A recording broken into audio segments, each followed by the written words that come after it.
வணக்கம் நண்பர்களே. போன காணொலியில் நம்ம மவுண்ட் கினபாலுவை கொங்க பண்ணோம். அதுதான் the highest mountain in Borneo and Malaysia. ரொம்ப அழகாக இருந்துச்சு. அதோட 2 நாளில் 4095 மீட்டர் உயரத்துக்கு உங்கள் எல்லாரையும் கூட்டிகிட்டு போனேன். அதை கொங்க பண்ணியாச்சு. அடுத்து நம்ம எந்த மலையை கொங்க பண்ண போகிறோம் கொஞ்சம் யோசிச்சு பார்த்தீங்களா?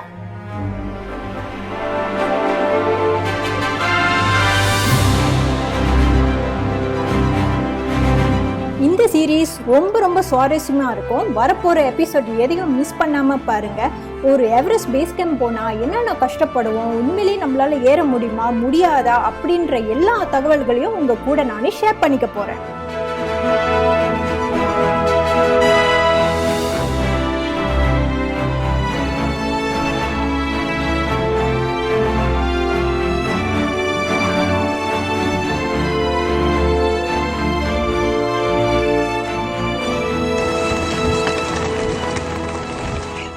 இன்னைக்கு வெள்ளிக்கிழமை 5 மணிக்கு வேலை முடிச்சுட்டு வீட்டுக்கு வந்துட்டு பேக் எல்லாம் பேக் பண்ணி வச்சுட்டேன். அடுத்து எல்லாம் ப்ரொசீஜரும் முடிச்சுட்டு இப்போ நான் ஃப்ளைட் ஏறிட்டாங்க. 8 மணிக்கு ஃப்ளைட்டு. மாஸ் ஏர்லைன் தான்.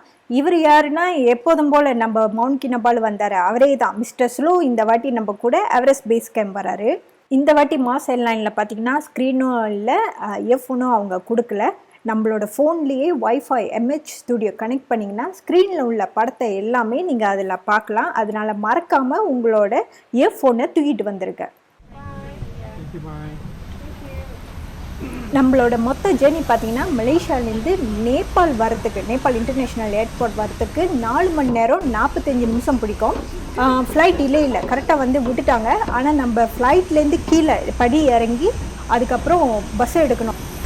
இந்த மாதிரி நீங்கள் ட்ராவல் பண்ணும்போது தான் உங்களுக்கே தெரியும், ஒவ்வொரு நாட்டிலையும் ஃபெசிலிட்டிஸ் வேறு மாதிரி இருக்கும். நம்ம மலேசியா பார்த்திங்கன்னா வேறு மாதிரி இருக்கும். இங்கே நேபாள் வந்தோன்னு பாருங்கள், ஃப்ளைட்லேருந்து கீழே இறங்கி அதுக்கப்புறம் பஸ்ஸு எடுத்து அதுக்கப்புறம் தான் அந்த இமிக்ரேஷன் பகுதிக்கு போகணும். ஆனால் பஸ்ஸு பாருங்கள், இந்த பஸ்ஸு நிறைஞ்சாலும் அடுத்தடுத்த பஸ்ஸு வந்துக்கிட்டே இருக்குது. அடுத்து ஒரு 5 நிமிஷத்தில் வந்தாச்சு. கீழே இறங்கிட்டோன்னே நம்ம இமிக்ரேஷன் பகுதிக்கு ப்ரொசீட் பண்ண வேண்டியதுதான். ஏர்போர்ட் ரொம்ப சுத்தமாக நேர்த்தியாக வச்சுருக்காங்க. அடுத்த கேள்வி உங்களுக்கு வீசா. மலேசியனுக்கு 30 நாள் வீசா ஃப்ரீலாம் இல்லைங்க. $50 கட்டணும். 30 நாள் கொடுப்பாங்க. நான் ஆன்லைன்லேயே வீசா அப்ளை பண்ணிட்டேன். ஆனால் அதோட ஃபீஸை இங்கே கவுண்டரில் தான் கட்டணும். நீங்கள் இமிக்ரேஷன் போகிறதுக்கு முன்னாடி நேராக வந்தீங்கன்னா இந்த கவுண்டரில் தான் நீங்கள் காசு கட்டணும். நீங்கள் பிரிண்ட் பண்ணினதை கொடுத்துட்டு காசு கட்டிட்டு இமிக்ரேஷன் ப்ரொசீட் பண்ண வேண்டியதான். அப்படி நீங்கள் ஆன்லைனில் அப்ளை பண்ணலன்னா இங்கே வருஷம் நின்று இந்த மாதிரி சிஸ்டம் இருக்கும். இதில் நீங்கள் அப்ளை பண்ணிவிட்டு ஃபோட்டோ பிடிச்சிட்டு அங்கே போய் கவுண்டரில் காசு கட்டிட்டு அப்புறம் தான் இமிக்ரேஷன் போகணும். இமிக்ரேஷனை முடிச்சுட்டு வெளியே வந்தாச்சுங்க. 5 நிமிஷம் தான், வெரி ஃபாஸ்ட். நீங்கள் வீசா ஆன்லைனில் செஞ்சுட்டு பிரிண்ட் பண்ணி எடுத்துகிட்டு வந்துட்டு கவுண்டரில் போய் $50 காசு கட்டிட்டு இமிக்ரேஷன் போயிட்டு வெளியாயிருங்க. அதுதாங்க ஈஸி. நான் ஏன் அந்த சிஸ்டம்கிட்ட போனேன்னா, நான் ஆன் அரைவல் வீசாவுக்கு பதிலாக பிஃபோர் அரைவல்னு சூஸ் பண்ணிட்டேன். அதனால தான் திரும்பவும் சிஸ்டமில் போயிட்டு எல்லாத்தையும் செஞ்சுட்டு ஃபோட்டோ பிடிச்சிட்டு, ஏன்னா பிரிண்ட் பண்ண முடியாது, ஃபோட்டோ பிடிச்சிட்டு சப்மிஷன் ஐடி ஆஃபீஸர்கிட்ட கொடுத்துட்டு $50 கட்டிட்டு அதுக்கப்புறம் தான் இமிக்ரேஷன் போனேன். அதனால் எனக்கு ஒரு 10 நிமிஷம் கூட ஆச்சு. வீசாவோட லிங்க்கு நான் கீழே டிஸ்கிரிப்ஷனில் கொடுக்குறேன். வீசா ஒன் அரைவல் சூஸ் பண்ணி இன்ஃபர்மேஷனை ஃபில்அப் பண்ணுங்கள். ரொம்ப ஈஸிங்க, கவலைப்பட தேவையில்ல. அடுத்து இப்போ நம்ம போய் சிம் கார்டை பார்ப்போம். லக்கேஜ் எடுத்துகிட்டு வெளியாகணுன்னே இவ்வளோ பெரிய sign board, SIM card, Ncell SIM card, இதை நீங்கள் மிஸ் பண்ணவே மாட்டீங்க. இதோட ப்ரொசீடியர் என்னன்னா, உங்களோட பாஸ்போர்ட் ஃபோட்டோ எடுத்துகிட்டு வரலன்னா அவங்களே பிடிப்பாங்க. எக்ஸ்ட்ரா $50 சார்ஜ் பண்ணுவாங்க. அதுக்கப்புறம் இந்த ஃபாரினர் ஃபார்ம் ஃபில்அப் பண்ணும். பேசிக் இன்ஃபர்மேஷன், எந்த பிளான் உங்களுக்கு பிடிச்சிருக்கோ அதை நீங்கள் பர்ச்சேஸ் பண்ணிக்க வேண்டியதான். அதோட நீங்கள் கேஷ் வச்சுக்கோங்க. மணி சேஞ்சர் பக்கத்தில் இருப்பாங்க. கொஞ்சம் காசாச்சும் ஒரு $50 மாற்றி வச்சுக்கோங்க. ஏன்னா சம்டைம் கிரெடிட் கார்டு வேலை செய்யாது. அதனால எல்லாத்துக்குமே நீங்கள் ரெடியாக இருக்கணும். Finally nice, thank you. அவங்களோட பாரம்பரியப்படி சாமந்தி பூ மாலையை போட்டு நம்மளை வரவேற்பாங்க. நீங்களே வாங்கி கழுத்தில் போட்டுக்குங்க. அடுத்து வெளியானோடனே அவரோட ஃபோனில் டாக்ஸி புக் பண்ணிட்டாரு. ஏன்னா நான் மட்டும் தானே என்னை ஏர்போர்ட்லேருந்து கூட்டிகிட்டு போனோம்ல. நம்ம மலேசியாவில் கிராப் பயன்படுத்துகிறோம்ல, அதே மாதிரி இங்கே இன்ட்ராய் ஆப், அதை டவுன்லோட் பண்ணி வச்சுக்கோங்க. பைக்கில் கூட கூட்டிகிட்டு போவாங்க. இதுதான் நம்ம வந்து கிராப். பாய். இன்னைக்கு இந்த ஹோட்டலில் தான் தங்க போகிறோம். Let's go. எப்போதும் போல் கீழே பாஸ்போர்ட்லாம் கொடுத்து வெரிஃபை பண்ணிவிட்டு ரூம்பு கீ எடுத்துகிட்டு மேலே வந்துட்டேங்க. இப்போ மணி பார்த்திங்கன்னா விடிய காலையில் 2, அதனால தான் ரொம்ப அமைதியாக இருக்குது. அச்சோ 2:03 தப்பான ரூமுக்கு போயிட்டேன். இங்கே இருக்கு. இருட்டில் கண்ணு தெரிலங்க. நல்ல வேலை அந்த ரூமில் யாரும் இல்லை போல், இல்லாட்டினா அவன் எழுந்திரிச்சு என்ன வச்சுருப்பான். அதுக்கப்புறம் கரெக்டான ரூமுக்கு நம்ம வந்தாச்சு. இன்றைக்கி இதுதான் நம்ம ரூம்பு. மணி காலையில் 2ங்க. இந்த ஹோட்டல் தமிழ் மார்க்கெட் இருக்குல்ல, அங்கே தான் இருக்குது. அது என்னான்னு நாளைக்கு காலைல சொல்கிறேன். இப்போ நான் அப்படியே கொஞ்ச நேரம் படுத்து சாஞ்சிட்டு காலையில் உங்களை சந்திக்கிறேன். காலை வணக்கம் நண்பர்களே. இது என்ன தெரியுங்களா, எல்லா ஹோட்டல்லையும் இங்கே வச்சுருப்பாங்க உங்களோட பேக்கை நிறுக்கிறதுக்கு. நீங்கள் அந்த சமயத்தில் ஐயோ பேக்கை எப்படி நிறுக்கிறதுன்னு அங்கங்கே ஓடிட்டுருக்க தேவையில்ல. கத்மண்டில் உள்ள எல்லா ஹோட்டல்லையும் இதை வச்சுருப்பாங்க. நீங்கள் எவரெஸ்ட் பேஸ் கேம்ப் போகிறதுக்கு முன்னாடி உங்களோட பேக்கெல்லாம் செக் பண்ணிவிட்டு கிளம்ப வேண்டியதுதான். இன்றைக்கி நம்மளுக்கு எக்யூப்மெண்ட் செக் பண்ணணும். அவர் எல்லாமே செக் பண்ணுவார், எல்லாம் ஓகே ஆகிருக்கான்னு. அப்படி ஏதாச்சும் பொருட்கள் பத்தலைன்னா தமிழ் மார்க்கெட்னு இருக்கா, அங்கே போயிட்டு எல்லாமே வாங்கலான்னு. இப்போ 8:30 மணிக்கு வருவேன்னாரு. அதனால தான் நான் 7 மணிக்கு இறங்கி கொஞ்சம் அப்படியே பார்ப்போமே. நம்ம தான் சும்மா இருக்க மாட்டோம்ல. You need to weigh, like how long walking, how much water you need to carry yourself. Good morning, Thiru. I'm from India, Karnataka. I've come for EBC base camp trip, and Thiru is my travel partner for this trip. I'm super excited, but at the same time I'm a little bit scared as well. I attend what Sally has explained, but otherwise I'm up for it.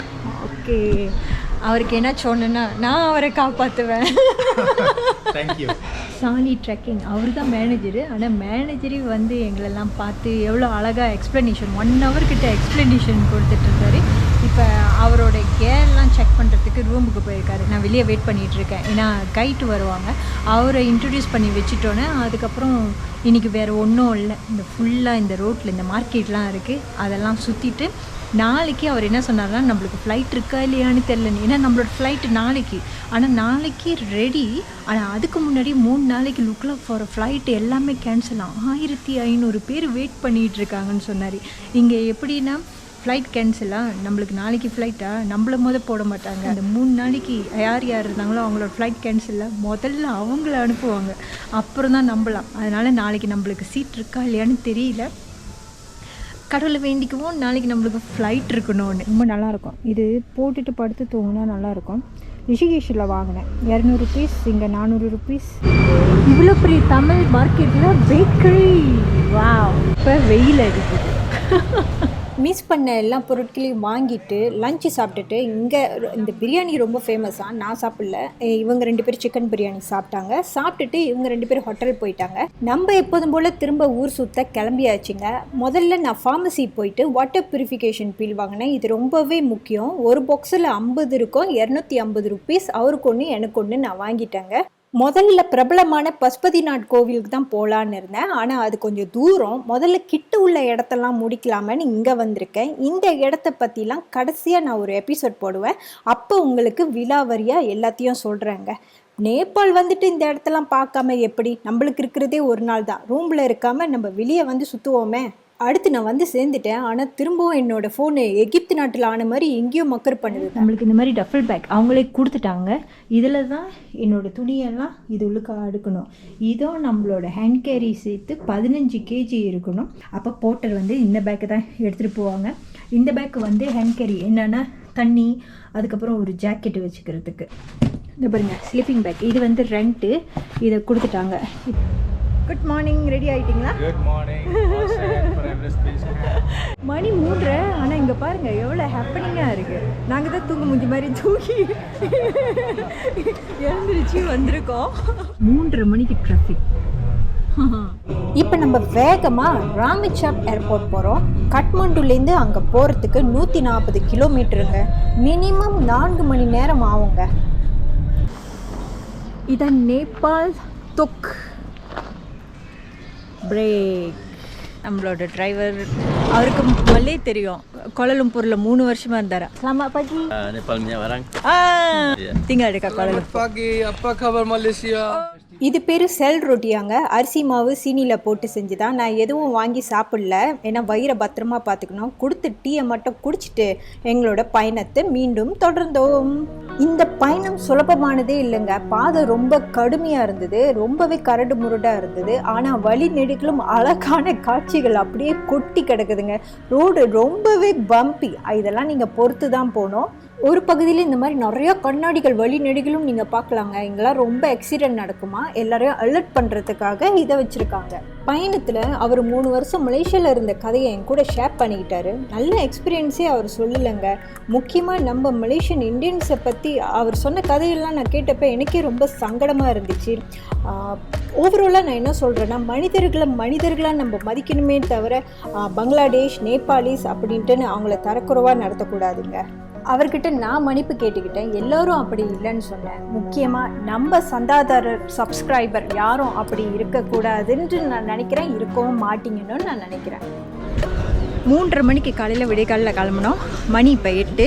இப்போ நம்ம எங்கே இருக்கோம் பாருங்கள், airport. இந்த குட்டி airport இருக்குல்ல, இது ராமச்சாப் மந்தாலி airport. இதுதான் ஆல்டர்னேட்டிவ் ஏர்போர்ட் லுக்லா போகிறதுக்கு. கட்மாண்டுலேருந்தும் போகலாம், இங்கேருந்தும் போகலாம்.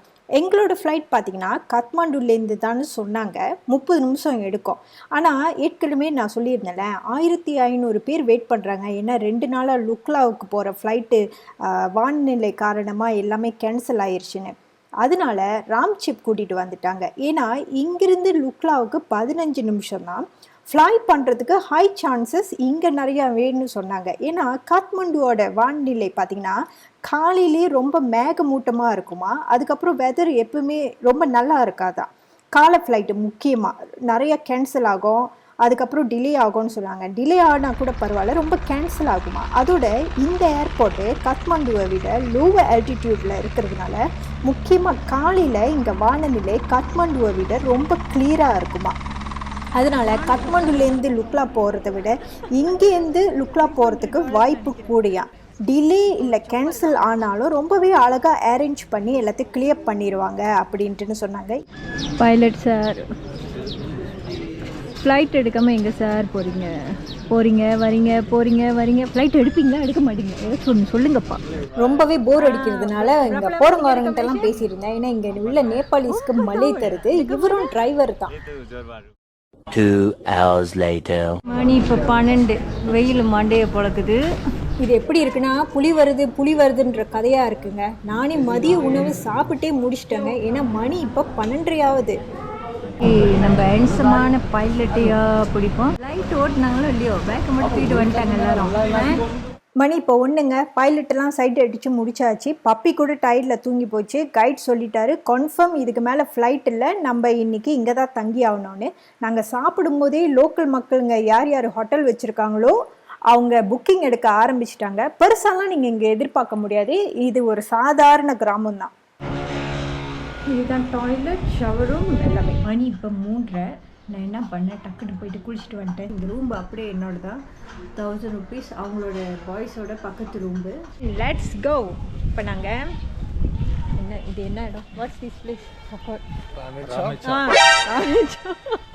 அப்படி இப்படி 2 நாளைக்கு உண்டான எல்லாத்தையும் கிளியர் பண்ணிட்டாங்க. கடைசியில் எங்களோட வரப்போ இன்னைக்கு இந்த டேயில் உள்ள 7 மணிலேருந்து போர்டிங் பாஸ்லாம் எடுத்துட்டாங்க. வெதர் ரொம்ப பேட்டாக இருக்கிறதுனால கேன்சல் பண்ணிட்டாங்க. அப்புறம் எல்லோரும் அங்கங்கே இருக்கிற இந்த மாதிரி கெஸ்ட் ஹவுஸில் தான் போயிட்டு தங்கிட்டு நாளைக்கு காலையில் ஃபிங்கர் கிராஸ்ட், நாளைக்கு காலையில் நம்ம போகணும். 6:30 மணிக்கு ரெடியாக இருக்க சொன்னாங்க. நாங்கள் தங்கி இருக்கிற இடத்துக்கு பின்னாடி எவ்வளோ அழகாக இருக்குது பாருங்கள். வாவ், இது என்ன பழம். ஃப்ளைட் கேன்சல்னு கவலைப்பட தேவையில்ல. ஒரு ரூம்பை புக் பண்ணிவிட்டு அதுக்கப்புறம் இந்த மாதிரி ஈவினிங்கில் வந்து வியூலாம் பார்க்குறப்ப எவ்வளோ அழகாக இருக்குது பாருங்கள். இப்படி சொல்லி தாங்க என் மனசை தேத்திக்கிட்டேன். இப்போ உங்கள் எல்லாருக்குமே ஒரு கேள்வி இருக்கும், ஏன் செல்வி நம்ம ஃப்ளைட்டில் தான் போகணுமா, ரோட் வழியாக போக முடியாதா, வேறு வழியே இல்லையான்னு. எவரெஸ்ட் பேஸ் கேம்ப் போகிறதுக்கே இதுதாங்க பிரச்சனை. என்னென்னா ஃப்ளைட்டை தவிர்த்து நீங்கள் ஜீப்பு வழியாக 10லேருந்து 12 மணி நேரம் ஆகும் பப்ளூ இல்லைன்னா செல்லரி என்ற இடத்துக்கு போகிறதுக்கு. அதுக்கப்புறம் அங்கேருந்து நீங்கள் ட்ரெக்கிங் பண்ணி தான் தான் லுக்லா போகணும். அது சில மணி நேரம் இல்லை, 3-4 நாட்கள் ஆகுங்க. எவரெஸ்ட் பேஸ் கேம்ப் போகிறதே ஒரு கடுமையான பயணங்க. அதுக்கு முன்னாடி நீங்கள் லுக்லா போகிறதுக்கே 3-4 நாள் நீங்கள் கழிச்சிட்டிங்கன்னா ட்ரெக்கிங்கில் உங்களோட பயணம் ரொம்பவே கடுமையாக இருக்கும். அதனால தான் எல்லாரும் லுக்லாவுக்கு ஃப்ளைட்டில் 15 நிமிஷத்தில் போய் சேர்றாங்க. அடுத்து நாங்கள் தங்கியிருக்கிற ஹோட்டல் கீழேயே இரவு உணவு சாப்பிட வந்துட்டோம். மணி இப்போ 6:30ங்க. அவங்க 2 பேரும் சிக்கன் டால்பாத் எடுத்தாங்க, என்னோட வெஜ்ஜி டால்பாத். டால்பாத்னா மலேசியாவில் தாலி செட்னு சொல்கிறோம்ல, அதுதான் இங்கே டால்பாத்துன்னு சொல்கிறாங்க. உங்களுக்கு வேணும்னே அப்பயே சுட சுட சோறுலேருந்து கறிலேருந்து எல்லாமே சமைச்சு கொடுப்பாங்க. லைட் இல்லை, லைட்டு திடீர்னு போச்சு பாருங்க. லைட் இல்லை, என்னோட கண்ணாடிக்கு கண்ணாடியை காணும். அப்படி துணியை மட்டும் இழுத்து போட வேண்டியதான். சரி, சீக்கிரமாக படுப்போமே, நாளைக்கு காலைல 6 மணிக்கு எழுந்திரிக்கணும். Okay, light off. அடுத்த வீடியோ இதை விட ரொம்பவே இன்ட்ரெஸ்டிங்காக இருக்கும். அடிச்சு பிடிச்சி ஃப்ளைட் ஏறி அங்கேருந்து நம்மளோட ட்ரெக்கிங்கை ஸ்டார்ட் பண்ணுறோம்.